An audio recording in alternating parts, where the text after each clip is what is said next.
आजकल नुक्कड़ की चाय की दुकानों जो ढाबों पर गए हैं, वहाँ एक अजीब सी खामोशी और मायूसी है। समोसा, चाय या एक आम सी थाली, सब कुछ अचानक महंगा हो गया है।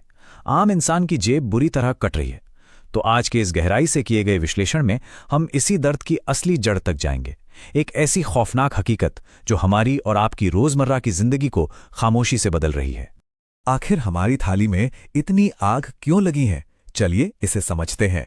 सवाल ये है कि सड़क किनारे मिलने वाला हमारा रोज का खाना अचानक हमारी पहुंच से बाहर क्यों हो रहा है?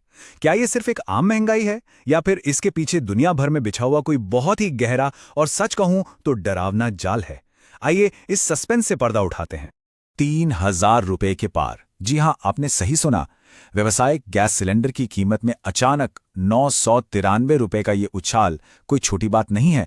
ये एक ऐसा सीधा प्रहार है जिसने छोटे व्यापारियों की कमर पूरी तरह से तोड़कर रख दी है। जरा सोचिए उस दुकानदार के बारे में जो रोज सुबह इस उम्मीद से अपनी दुकान खोलता है कि वो अपने परिवार का पेट पाल सकेगा। अगर हम पिछले कुछ महीनों का सिलसिला देखें ना, तो कहानी और भी भयानक हो जाती है। सिर्फ कुछ ही महीनों में कीमत 2,000 रुपए से छलांग लगाकर 1 मई 2026 को सीधे 3,071 रुपए हो गई। और सबसे डरावनी बात तो यह है कि जिन इलाकों में गैस की भारी किल्लत है, वहां काले बाजार में यही सिलेंडर आज की तारीख में 4,000 से 4,500 रुपए में बिक रहा है। मतलब हालात पूरी तरह से बेकाबू हैं।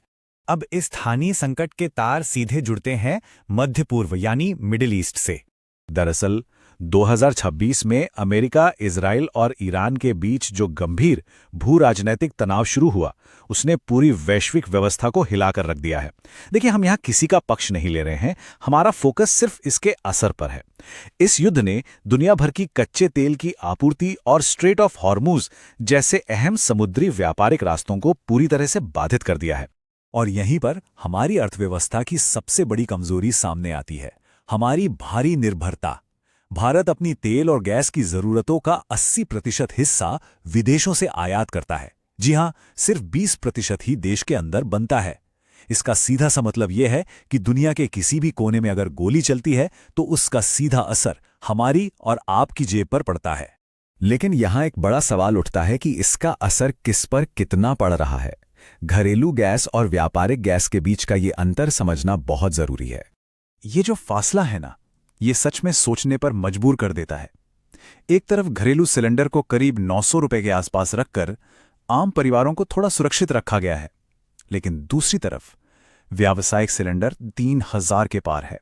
ये एक बहुत ही दर्दनाक स्थिति है जहां अंतर्राष्ट्रीय बाजार का कुचल देने वाला पूरा का पूरा आर्थिक बोझ हमारे स्थानीय छोटे व्यापारियों के कंधों पर डाल दिया गया है। और इस असमान बोझ का नतीजा क्या हो रहा है? हमारे आसपास के ढाबे टूट रहे हैं और काला बाजार फल फूल रहा है। ये सिर्फ कुछ आंकड़े नहीं हैं, ये उन लोगों की टूटती हुई उम्मीदें हैं। होटलों को चलाने का खर्च अचानक 40 से 50% बढ़ गया है। नतीजतन खाने पीने की चीजें 20 से 30% तक महंगी हो गई हैं।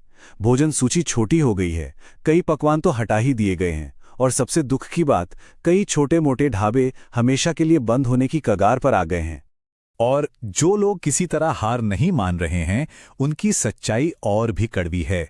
भयंकर गैस संकट और काले बाजार की आसमान छूती कीमतों ने इन्हें दोबारा पुरानी दुनिया में धकेल दिया है। आज वो मजबूरी में फिर से लकड़ी, कोयले या बिजली के हीटर पर खाना बनाने लगे हैं। ये सिर्फ एक आर्थिक नुकसान नहीं है, ये विकास के पहिए का उल्टा घूमना है। तो आखिर इस पूरे संकट के पीछे के असली कारण क्या हैं? चलिए इसे 3 आसान बिंदुओं में डिकोड करते हैं। इस पूरी समस्या की जड़ में मुख्य रूप से 3 चीजें हैं। पहला, मध्य पूर्व का युद्ध जिसने वैश्विक आपूर्ति श्रृंखला की कमर तोड़ दी है। दूसरा, हमारी आयात पर भारी निर्भरता जिसके कारण अंतर्राष्ट्रीय बाजार का झटका सीधा हम तक पहुंचता है। और तीसरा, डॉलर के मुकाबले रुपया का कमजोर होना। डॉलर जितना मजबूत होगा, हमें वही गैस खरीदने के लिए उतनी ही ज्यादा कीमत चुकानी पड़ेगी। बिल्कुल सीधा लेकिन खतरनाक गणित। अब सवाल यह है कि आगे क्या? क्या कोई समाधान है या हम एक महासंकट की तरफ बढ़ रहे हैं? देखिए, भविष्य अभी दोराहे पे खड़ा है। अगर ये युद्ध और भड़कता है तो कीमतें स्थायी रूप से 4,000 रुपए के पार जा सकती हैं, जो छोटे व्यापारियों के लिए किसी मौत के फरमान से कम नहीं होगा। लेकिन अगर किस्मत से कोई शांति समझौता हो जाता है तो गैस की कीमतें धीरे धीरे स्थिर होने लगेंगी और हमारी अर्थव्यवस्था को एक लंबी सांस लेने का मौका मिलेगा।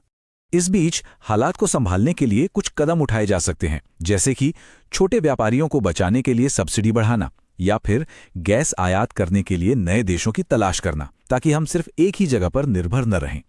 इसके अलावा पाइप के जरिए पहुंचने वाली प्राकृतिक गैस के बुनियादी ढांचे को तेजी से बढ़ाना भी एक बड़ा और अहम कदम हो सकता है। तो कुल मिलाकर बात यह है कि 3000 रुपये का ये गैस सिलेंडर कोई आम महंगाई नहीं है। ये एक वैश्विक युद्ध की बहुत ही सीधी और भयानक कीमत है, जिसे हमारी और आपकी डाइनिंग टेबल पर लाकर रख दिया गया है। सच कहूं तो ये दुनिया के उस हिस्से का बिल है जिसका युद्ध हम लड़ भी नहीं रहे हैं। और अंत में एक बहुत ही डराने वाला सवाल हवा में तैर रहा है। अगर दुनिया के उस हिस्से में चल रहा ये युद्ध नहीं रुकता, अगर वो बम गिरने बंद नहीं होते, तो आम इंसान की थाली का क्या होगा? ये आपस में जुड़ी हुई वैश्विक अर्थव्यवस्था कितनी नाजुक है, ये उसका एक ऐसा खौफनाक सच है जिस पर हम सबको गहराई से सोचना ही होगा, क्योंकि ये आग अब सिर्फ सरहदों पर नहीं है, ये हमारी थालियों तक पहुंच चुकी है।